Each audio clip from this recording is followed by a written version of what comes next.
कथाओं को सुन करके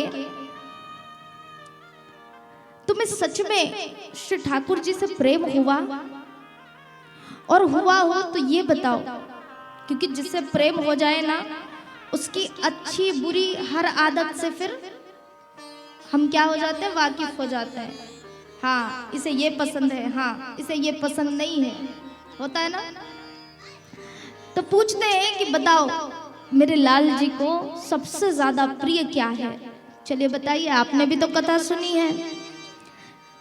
ठाकुर जी को, कृष्ण जी को कौन सी वस्तु बहुत प्रिय है, जल्दी जल्दी बताइए। हाँ, माखन और मिश्री, माखन मिश्री, हाँ, और बांसुरी और मोरपंख और बैजंती की माला, बोले क्या? हाँ, बैजंती की माला और हाँ मोरपंख हो गया, पीताम्बरी। चीटिंग करने में तो आप लोग को कह दीजिए। एक सामने बिठा रखा है महाराज जी को, सो बोलते जाए और आप बोलते जाए, ये अच्छा है। और बेचारे उनके पास कोई है नहीं हेल्पर, सो वो क्या बोले, चुपचाप बैठे हैं। आप लोग भी ले जाइए, आप भी बोलिएगा फिर जोर जोर से। तो पूछने लगे कि प्रिय वस्तु बताइए कि क्या मेरे लाल जी को सबसे ज्यादा प्रिय है। कहा सबसे ज्यादा प्रिय, आपने जो बताया वो सब है। बंसी भगवान को बड़ी प्रिय है, माखन मिश्री भगवान को बड़ी प्रिय है, गौ माता भगवान को बड़ी प्रिय है, कमल का पुष्प भगवान को बड़ा प्रिय है, बैजंती की माला भगवान को बड़ा प्रिय है, मोर का पंख भगवान को बड़ा प्रिय है। ये सब बड़ी प्रिय वस्तु है। और जानते हैं भगवान इन सब से एक संकेत, एक संदेश जनमानस को देते हैं। ये सारी प्रिय वस्तु के पीछे कुछ ना कुछ संदेश है। क्या?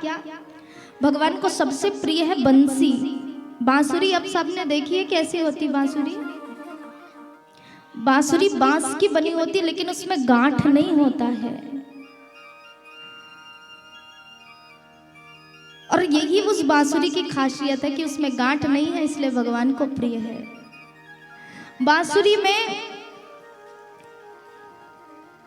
उस बांसुरी की ये क्वालिटी है, ये गुण है कि जब भी भगवान बजाते हैं तभी वो बजती है, अपने से नहीं बजती। सो मानो ये संदेश दे रही है कि बेव्यर्थ का फालतू फालतू में बोलना बंद कर दीजिए, जहां काम हो वहीं बोला जाए। प्रभु को इसलिए वो बंसी प्रिय है। और क्या, जब ही भगवान बजाए तभी वो बजती है। और जब कभी भी बजी है, जब कभी भी बजती है तो मधुर ही बजती है, मीठा ही बजती है। और इसीलिए भगवान को बंसी बहुत प्रिय है, इसलिए क्योंकि उसमें गांठ नहीं, हमारे आपके जैसे छल कपट से भरा हुआ वो बंसी नहीं है। वो बेव्यर्थ का, जैसे हम बोलते रहते ना, जहां जरूरत नहीं है वहां भी जाकर के घुस जाना, टांग गड़ाना, जबरदस्ती का बोलना, वो बंसी वैसा काम नहीं करती। जब भी भगवान आज्ञा देते हैं तभी वो बोलती है। और जब कभी भी वो बोली है बंसी, जब कभी भी भगवान ने बजाया है उसे, तो मधुर ही बोली है। और जिसके पास ये तीनों गुण हैं कि वो निश्चल हो, निष्कपट हो, जो व्यर्थ का बात ना करे, फालतू फालतू की बातें ना करे, और जब भी बोले प्रिय बोले, मीठा बोले, उसे ही मेरे श्री ठाकुर जी अपने अधरों से लगा करके रखते हैं, उसे ही मेरे श्री ठाकुर जी अपने हृदय में जगह देते हैं। और ये गुण बंसी में थे, इसलिए प्रभु से सदैव अपने होठों पे लगा करके रखते। कितनी भाग्यशाली वो बंसी। और इसलिए कहते कि बोले तो ऐसा बोले कि चार लोग बैठ करके सुने। कहते ना, वाणी ऐसी बोलिए मन का आपा खोए, औरन को शीतल करे आपहु शीतल होए। ऐसी वाणी होनी चाहिए। शब्द शब्द के फेर है, शब्द के हाथ न पाओ, एक शब्द है औषधि तो एक शब्द बने घाव। ये वाणी ही है, कहीं पे औषधि का रूप ले लेती तो कहीं पे घाव बन करके फिर विकराल रूप ले लेती। इसलिए संत कहते हैं वाणी कैसी होनी चाहिए, वाणी बिल्कुल मधुर होनी चाहिए, बांसुरी की तरह वाणी होनी चाहिए। अगर तीर के समान वाणी निकलेगी तो जाकर के दूसरों का नुकसान ही करेगी, लेकिन यदि बांसुरी की तरह अगर वाणी निकली मधुर मधुर तो अंदर से खुद भी आनंदित रहोगे और दूसरों को भी आनंदित करोगे। इसलिए भगवान को बंसी बड़ी प्रिय। दूसरी चीज क्या, माखन और मिश्री। भगवान को माखन मिश्री बहुत प्रिय। अब माखन प्रिय क्यों? माखन में देखिए 3 अक्षर है। सबसे पहला क्या है, बोलिए माँ। माखन में माँ शब्द समायो, इसीलिए माखन मोहे अति भायो। इसलिए भगवान को माखन और मिश्री बड़ा प्रिय। गौ माताएं बड़ी प्रिय। और गौ माता इसलिए प्रिय क्योंकि सबसे पहले गौ माता का प्रादुर्भाव हुआ तो मां शब्द कहते हुए इस पृथ्वी पर आई। गौ माता के शरीर में 33 कोटि देवी देवताओं का वास होता है। और आपने देखा होगा गौ माता की गोबर, मूत्र, दूध, दही, घी, जिसे पंचगव्य कहते हैं, इसका यदि कोई धारण करे, इसको यदि कोई ग्रहण करे तो उसके सारे पाप कट जाते हैं। गौ माता में इतनी शक्ति है। इसीलिए भगवान कृष्ण जी को गौ बहुत प्रिय, गौ माताएं बहुत प्रिय है। अपनी सखा भाव से उन गौ माताओं को अपने पास रखा करते थे। और भगवान को प्रिय क्या, मोर पंख। मोर पंख जो ब्रह्मचर्य का प्रतीक है, इसलिए भगवान ने अपने मस्तिष्क पर, अपने मुकुट पर मोर पंख को रखा है। कमल का पुष्प भगवान को प्रिय। कमल कहाँ खिलता है जानते हैं? कहाँ खिलता है? तालाब में। पानी में रहता है क्या? ऐसा ही कुछ तो लग रहा है, आप लोग बता रहे हैं उससे कि पानी में ही रहता होगा। तालाब में, पानी में। और नीचे उसका जड़ कहाँ है? कहाँ से आता है वो? कहाँ से? कीचड़ से। कमल रहता कीचड़ पे है, लेकिन ऊपर आके अपने आप को इतना स्वच्छ बना लेता है मानो अपने जड़ की प्रवृत्ति को कभी बताता नहीं कि मैं आया कहाँ से हूँ। इसलिए भगवान कहते हैं, हम बड़ी शिकायत करते भगवान से कि आपने मुझे माता पिता गलत दे दिया, आपने मुझे परिवारजन गलत दे दिए, आपने मेरे रिश्तेदार गलत बना दिए।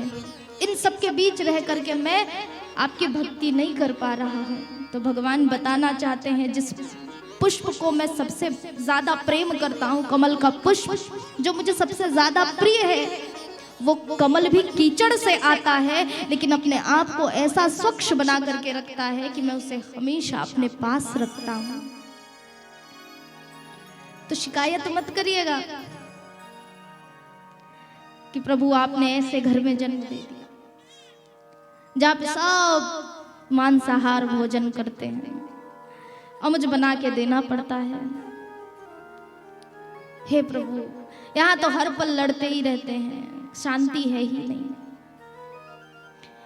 प्रथम दिवस की कथा में ही बताया कि कलयुग में जो जैसा कर्म करता है उसकी सजा सिर्फ और सिर्फ उसे मिलती है। तो आप ये मत सोचिए मेरे परिवारजन कैसे हैं, मेरे रिश्तेदार कैसे हैं। आप तो बस अपने आप को पवित्र बनाइए और पवित्र बना करके श्री ठाकुर की सेवा में अपने आप को अर्पित कर दीजिए।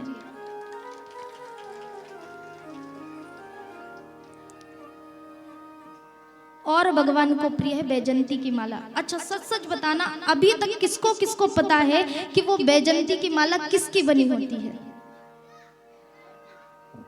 किसकी बनी होती है बैजंती की माला? हाँ, अच्छा, कमल के पुष्प में जब वो सूख जाता है, झड़ जाता है, तो उसके अंदर जो क्या बोलते हैं उसको, परागकण जो होते हैं, कमल गट्ठा, उससे कमल गट्ठा निकलता है ना, उसका बीज, तो वो कमल गट्ठे से ही बैजंती की माला बनाई जाती है।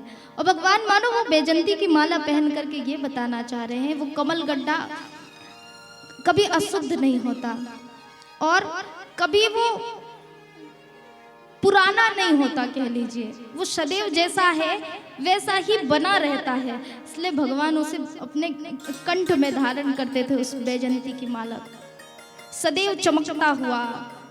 आप अभी भी लेके आएंगे ना तो जैसा रखेंगे वो वैसा ही रहेगा हमेशा हमेशा के लिए। उसके ना रंग में परिवर्तन आता है, ना उसके भेद में परिवर्तन आता है, ना किसी भी प्रकार से उसमें कोई परिवर्तन आता ही नहीं है, वो जैसा है वैसा। और हम पल पल में बदलते रहते हैं। कब तो क्रोध कर लेंगे महाराज, कब तो इतना मुस्कुराएंगे मानो पूछो मत भाई, इससे खुशहाल इंसान तो दुनिया में कोई है ही नहीं। पल में क्रोध करना, पल में मुस्कुरा देना, ये हमारा स्वभाव है।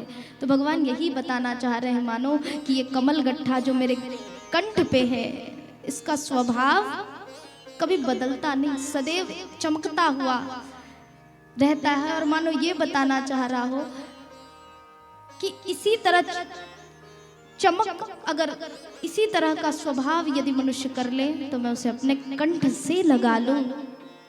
ये भाव प्रभु उस बैजंती की माला से बता रहे हैं। तो भगवान